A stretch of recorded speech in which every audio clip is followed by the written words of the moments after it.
पाचवा जो चॅप्टर मी तुम्हाला याच्यात सांगणार आहे तो आहे खडे खडे फसवणूक.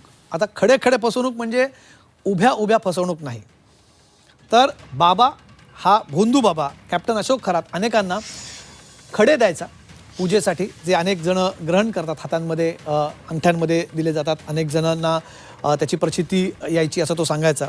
आणि या कशा प्रकारे ही फसवणूक केल्याची दोन आपल्यासमोर लोक अप्रोच झाली. मी 2 मिनटं माझ्या पीसीआरला थांबेल. मी माहिती याच्याबाबत आपण सांगूया लोकांना आणि मग मी त्या आपल्या केस स्टडीज ज्या आपल्याला अप्रोच झाल्यात, काही या सगळ्या प्रकारानंतर काही जणं झी 24 तासला त्यांनी संपर्क साधला आणि त्यांची कशा प्रकारे बाबांनी खडे खडे फसवणूक केली याची आपबीती सांगितली आहे. बाबांकडे गेल्यानंतर बाबांनी या अशोक खरातने त्यांना लाखो रुपयांचे खडे दिले, पण प्रत्यक्षात आणि ते सोन्याच्या अंगठीत घालून दिले. आणि जेव्हा या लोकांना सत्य कळलं त्याच्यातनं बाबाचा भंडाफोड झाला आहे. कसा प्रकारे हा फ्रॉड होता हे कसं कळलं आहे या सगळ्यात पहिल्यांदा तुम्ही बघताय झी 24 तासवर बाबाच्या या फसवणुकीला बळी पडलेले 2 व्यक्ती आपल्यासोबत जोडले गेले. त्यांनी आपल्याला ही माहिती पुरवली.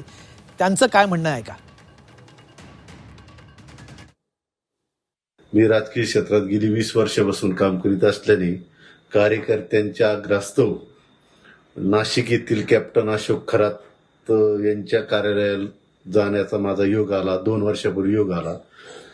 त्या योगाने त्यांची आणि माझी पहिली भेट झाली. त्या भेटीमध्ये त्यांनी मला उज्ज्वल भविष्य घडवण्यासाठी काही तांत्रिक गोष्टीचा आधार देत मला त्यामध्ये गुंतवलं गेलं आणि माझ्याकडून मला त्यांनी एक सोन्याची अंगठी आणि एक खडा 2,50,000 रुपये किमतीला विकत दिला.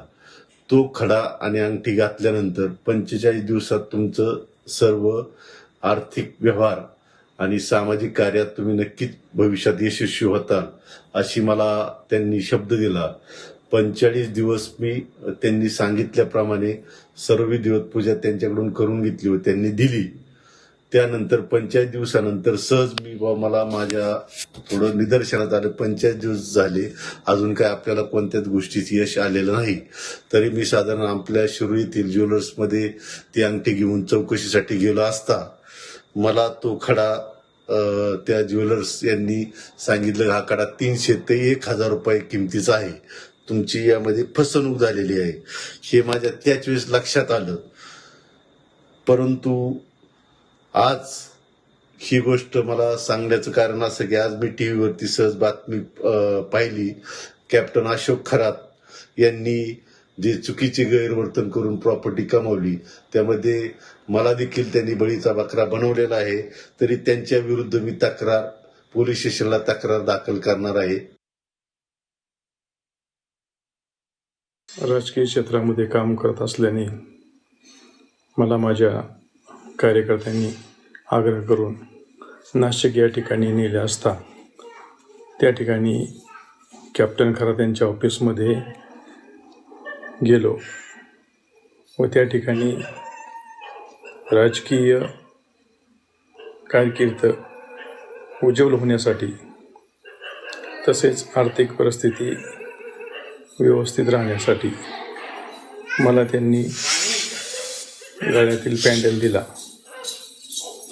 आणि त्यामध्ये त्यांनी सांगितलं की आपली आर्थिक स्थिती चांगली होऊन राजकीय भवितव्य उज्ज्वल होईल. ते मी त्यांना 2.5 लाख रुपये देऊन घेतले व गळ्यामध्ये परिधान केले. काही दिवसानंतर माझ्या मित्राकडे गेलो असता त्यांचा सोनाराचा व्यवसाय असल्याने त्यांनी मला ते विचारलं की पॅन्डल केवढ्याला घेतला. मीच त्यांना विचारलं कितीचा असेल. त्यांनी सांगितलं 2-3 हजाराचा. प्रत्यक्षात कॅप्टन अशोक खरात यांच्याकडनं तो पॅन्डल मी 2.5 लाख रुपये देऊन विकत घेतला होता. माझ्या जवळच्या मित्राने असे सांगितल्याने मला लगेच जाणवले की आपली फसवणूक झाली आहे. मी काल टीव्हीवरती बातमी ऐकली, आज पेपरमध्ये वाचले. मी ही कॅप्टन अशोक खरात यांच्या विरोधात फसवणुकीचा गुन्हा दाखल करण्यासाठी तक्रार करणार आहे.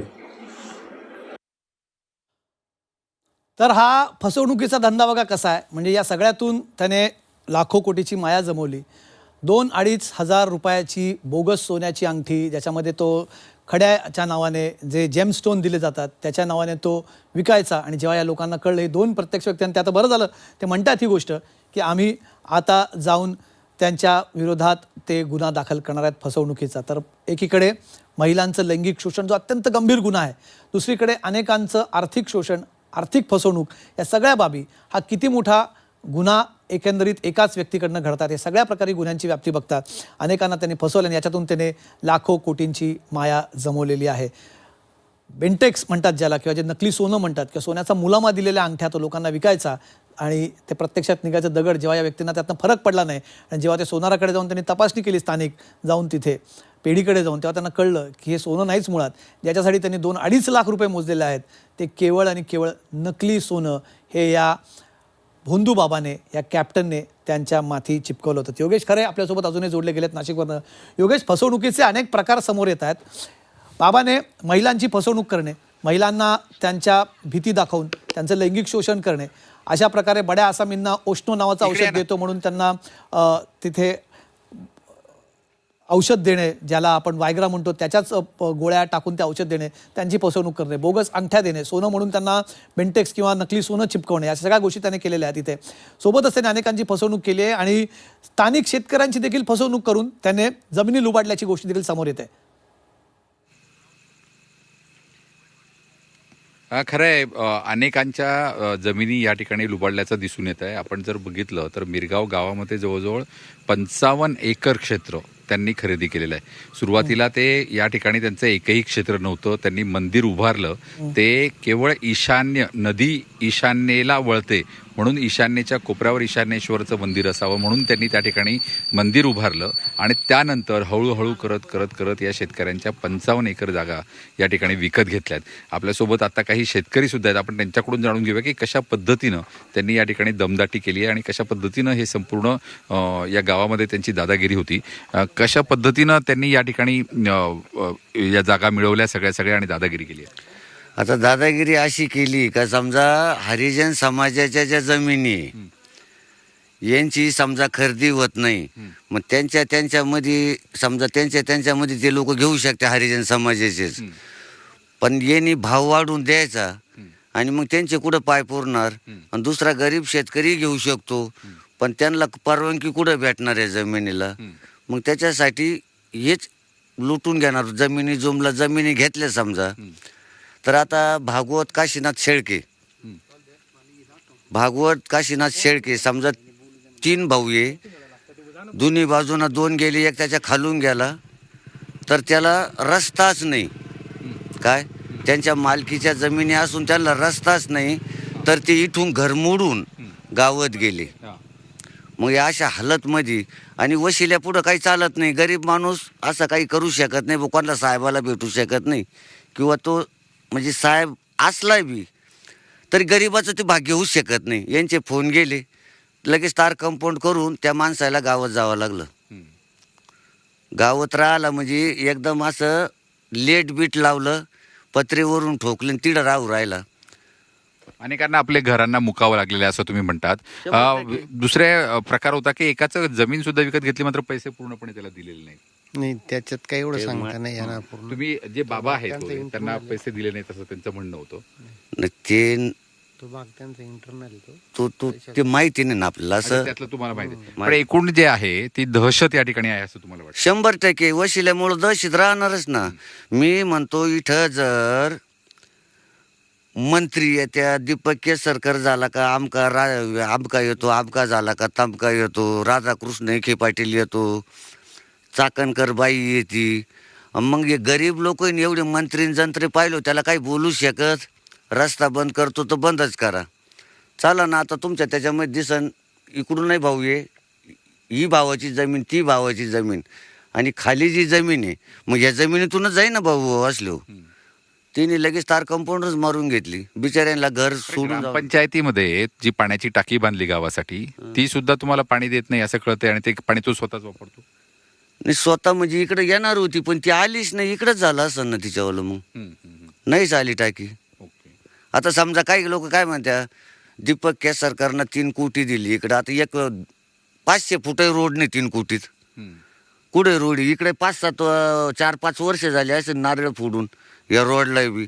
नारळ फोडलेले कामधंदा काहीच नाही. काहीच झालेलं नाही. काहीच नाही झालं. अनेक तक्रारी आहेत. आपण जर बघितलं तर या गावामध्ये ग्रामपंचायतीच्या निधीतून एक टाकी बांधण्यात आली, पाण्याची टाकी, आणि त्या एका छोट्याशा वाडीला पाणी पुरवठा करण्यासाठी ही टाकी बांधण्यात आली. मात्र या टाकीचं पाणी त्या वाडीतल्या लोकांना कधीही मिळालेलं नाही. ते पाणी थेट त्याच्या संस्था, शिवानिका संस्थांसाठी हे वापरण्यात आल्याचं या ठिकाणी स्पष्टपणे दिसतंय. अगदी त्या पाण्याच्या टाकीवर सुद्धा शिवानिका संस्थान असं लिहिलेलं आहे. त्यामुळे अनेक ज्या सुविधा आहेत त्या गावाच्या नावानं जिल्हा परिषदेकडून घेतल्या, निधी हा ग्रामपंचायतीकडून मिळवला, आमदारांकडून मिळवला, मंत्र्यांकडून मिळवला, मात्र तो पैसा गावासाठी लागला नाही, तर तो पैसा थेट या संस्थांसाठी लागला. आपण जर बघितलं तर हे संस्थान खरं म्हणजे याला क वर्जाचा दर्जा मिळाला कसा, असा पण प्रश्न इथले गावकरी लोक विचारत आहेत. म्हणजे अनेक साहजिकच आहे, हो. लोकांच्या अडचणींना या ठिकाणी आहेतच, मात्र त्या अधिक अडचणी टाळण्याचं काम या खरातांनी केलं. नाही, योगेश अत्यंत भयंकर आहे. म्हणजे आपण ते आता तुम्ही बोलत होता त्यात जे साधे शेतकरी आहेत ते सगळे त्यांची आपबीती सांगत होते आणि ते त्यांनी एक शब्द वापरला तो महाराष्ट्रातल्या सगळ्या प्रेक्षकांना या क्षणाला कळेल की मला माहिती आहे त्यांचं नाही की वशिला त्यांच्या एवढ्या मोठ्या ओळखीत आम्ही काय करणार. हतबल होतात माणसं. म्हणजे या हतबलतेमुळे म्हणजे त्याची सगळी ताकद त्याने जी सगळी इथे वापरलेली आहे ही त्याच्या राजकीय ओळखींच्या बळावरती आहे. महिलांचं लैंगिक शोषण करत असताना त्या महिलांना त्याच भीती दाखवली गेली, त्याच्यात सिद्ध त्याची आणि त्यांच्याकडे येणारी अनेक मोठी मोठी मंडळी त्या भीतीपोटी किंवा त्या एका इम्प्रेशन खाली येऊन त्या महिला तिथे किंवा ती लोक तिथे येत होते, त्यांचं लैंगिक शोषण करतोय. इथे अनेकांचं आर्थिक शोषण केलं, शेतकऱ्यांच्या जमिनी बळकावल्यात. ते सांगतायत की तिथे 2 भावांच्या मध्ये तिथे तार कंपाऊंड मारून त्यांचा जाण्याचा रस्ता देखील बंद करून टाकणे हे केवळ आणि केवळ त्या राजकीय ताकदीच्या बळावर त्यांनी. म्हणून जे गेले 2 दिवस आपण बघतोय की अनेक राजकीय नेत्यांसोबतचे त्याला कुठलाही राजकीय पक्ष आपण म्हणू शकतो एखाद दुसरा अपवाद वगळता महत्त्वाचे राजकीय पक्ष त्यांचे नेते यांच्यासोबत उठबस असणारा हा माणूस आहे. त्यामुळे त्याच्या पुढे कोण जाणार, काय बिशात याच्या पुढे दाखवणार. पण योगेश सध्याच्या स्थितीला तुम्हाला काय वाटतं या सगळ्या कनेक्शनची चौकशी होत्यात, राजकीय क्षेत्रात अनेकांचे धाबे आणलेत. आमची जी माहिती आहे योगेशची आमच्याकडे येते आणि जी आपण गेले 2 दिवस बोलतो योगेश तुमच्या माध्यमातून की अनेक अधिकारी, मोठे मोठे अधिकारी हे त्यांचे भक्त होते, त्यांच्याकडे जायचे. काही तर अधिकारी आम्हाला कळतंय की थेट युनिफॉर्ममध्ये जाऊन त्यांच्या पायावरती लोटांगण घालत असत, अशी देखील माहिती कळते. आता हा तपासाचा भाग असेल पुढे. या सगळ्यांच्या ताकदीच्या बळावरती हा बाबा आपल्याला हवं ते करत होता. एक प्रकारे राक्षसी उच्छाद त्याने तिथे मांडला होता. खरंय. खरं तर या संपूर्ण यंत्रणेचा वापर कसा करायचा, खुबीने कसा करायचा हे खरं त्याला माहिती होतं आणि त्यामुळे त्याने पद्धतशीर सगळ्यांना मूर्ख बनवलं.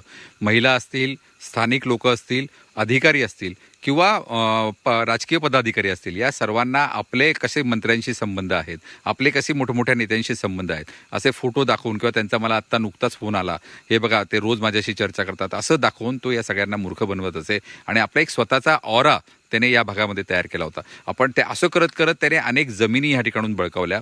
अनेक अधिकारी, आता उपजिल्हाधिकारी दर्जाचे अधिकारी, जिल्हाधिकारी दर्जाचे अधिकारी, पोलीस अधीक्षक दर्जाचे अधिकारी अगदी त्याच्या सेवेत राबत होते असं म्हणता येईल. आत्ता जर आपण बघितलं तर अनेक जमिनी या अनेक त्याच्यामध्ये भागीदार आहेत. पाथर्डी परिसरात, गवळाणे परिसरात अनेक अधिकारी, आता एक म्हाडाचा अधिकारी यामध्ये सहभागी आहे. त्याने सुद्धा म्हाडाचे प्लॉट्स बाहेर यांच्याच माध्यमातून विकलेत. त्यानंतर अजून जर बघितलं आपण तर पोलीस अधिकारी अक्षरशः त्याच्या पायाशी लोळण घेत होते. त्यांचं जे लग्न, त्यांच्या मुलीचं लग्न झालं रायगड परिसरामध्ये म्हणजे आपल्या नाशिकमध्ये, त्या लग्नामध्ये सुद्धा हे अधिकारी या ठिकाणी राबताना दिसले आणि या अधिकाऱ्यांच्या दहशतीचा वापर करून सर्वसामान्य लोकांना दाबायचं, महिलांना एक प्रकारे भीती घालायची आणि त्याचबरोबर राजकीय नेत्यांचा वापर पण करून पदाधिकाऱ्यांकडून पैसे उकळायचे, या लोकांकडून पैसे उकळायचे, महिलांकडून पण पैसे उकळायचे. आणि इतकंच नाही तर त्या भाविकांच्या जर जमिनी असतील तर त्या जमिनी सुद्धा स्वस्तामध्ये खरेदी करण्याचं काम या महाभागानं केलेलं आहे. या फक्त मिरगावातच नाही, मिरगावात केवळ 55 एकर शेती आहे, शेती ताब्यात घेतलेली आहे. इतकंच नाही, शिर्डीमध्ये, सिन्नरमध्ये अनेक ठिकाणी याच मोठ्या मोठ्या तक्रारी या ठिकाणी दिसत आहेत. बेनामी संपत्ती आहेत सिन्नरच्या नावावर, तर शेकडो एकर जमिनी या ठिकाणी त्यांच्या नावावर त्यांनी खरेदी. जी योगेश अत्यंत भयंकर. आणि आज दुपारीच माहिती सुषमा अंधारे की अजून कुठल्या तरी राजकीय पक्षाच्या नेत्यांनी मागणी केली आहे की याची ईडी चौकशी व्हायला, संपत्ती किती आहे बाबाच्या नावावरती. आपण काल जे योगेश आपण जी माहिती प्रेक्षकांसमोर आणली की बाबाकडे, या भोंदू बाबाकडे कशा प्रकारची शेकडो एकर जमीन आहेत आणि या जमिनींची चौकशी जर ही तुम्ही सांगतायत ज्या प्रकारची माहिती आहे आणि इतक्या मोठ्या प्रमाणात जरा पैसे घेत होता, तर या पैशांचे व्यवहार नक्की कसे होत होते, ते रोखीने होत होते का, त्याचा कुठला इन्कम टॅक्स दिला जात होता का, या सगळ्यांची गोष्ट आहेत. आणि ईडीला चौकशी करण्यासाठी जनरली ईडी स्वतः कुठला गुन्हा रजिस्टर करत नाहीत. एखादा चालू असलेला गुन्हा चा तपास ईडी कॅरी फॉरवर्ड करतं त्याच्यामध्ये. त्यामुळे ECR जो त्याला म्हणतात, ईडी जो घेते, पण ऑलरेडी ही केस सुरू आहे. आता आर्थिक फसवणुकीचे जर कुठले गुन्हे झाले तर त्याच्यावर ईडीने सुद्धा याच्यात यायला हरकत नाही असं चित्र सध्या दिसतंय आणि या प्रकारची मागणी देखील वारंवार आपल्याला होताना दिसते. त्यामुळे ही व्याप्ती जी आहे, आपण आज बाबाच्या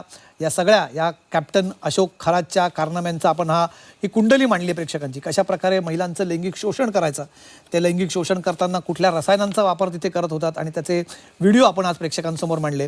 त्यानंतर सोबतच कशा प्रकारे अनेक बड्या धिंडांची त्या ओशनो नावाच्या एका बोगस औषधाची, वायग्रा नावाचं औषध तो अनेकांना ओशनो नावाने विकत असे, त्याच्यासाठी लाखो रुपये त्यांच्याकडनं तो घ्यायचा.